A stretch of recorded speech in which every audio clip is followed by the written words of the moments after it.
বিসমিল্লাহির রহমানির রহিম। আমাদের দেশের ভিতরে আল্লাহ যে প্রাকৃতিক সম্পদ দিছে, কিন্তু দেশের ভিতরে এরকম প্রাকৃতিক সম্পদ দেয় নাই। তা আমাদের দেশের সম্পদ দিছে, আমরা কাজে লাগাতে পারি না। এ আমার আহ্বান, কেন পারবো না? আমি সব আহরণ করে মজুত করা হয়েছে। করে যদি আমি খনিজ সম্পদ বিনিয়োগ করতে পারি না না পারি, দেশেরই আমি তো আর ইন্ডিয়ার থেকে চুরি করে আনি না, আমার দেশের অবহেলিত বাড়ি থেকে আলাদা করছি চুম্বকের মাধ্যমে। এটা বিনিয়োগ করতে কি আমি কি পাপ করলাম, নাকি দেশের জাতির কর্মস্থল করলাম, কর্মস্থল তৈরি করলাম?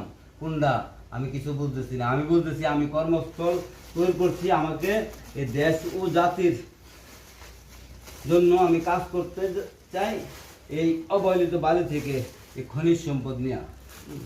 বিসমিল্লাহ খনিজ বালি এন্টারপ্রাইজের মাধ্যমে। তাই আমি মাননীয়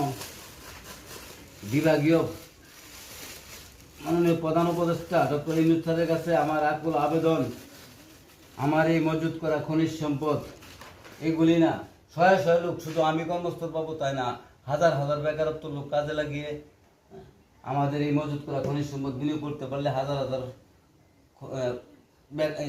শ্রমিক কাজে লাগানো সম্ভব। আমাদের এই তথ্য পদ্ধতিগত উন্নয়নে কাজে লাগিয়ে দেশ ও জাতিকে এক ধাপ এগিয়ে নেওয়া সম্ভব। আমাদের কর্মস্থল আমরা তুলেছি, ঠিক আছে? আমাকে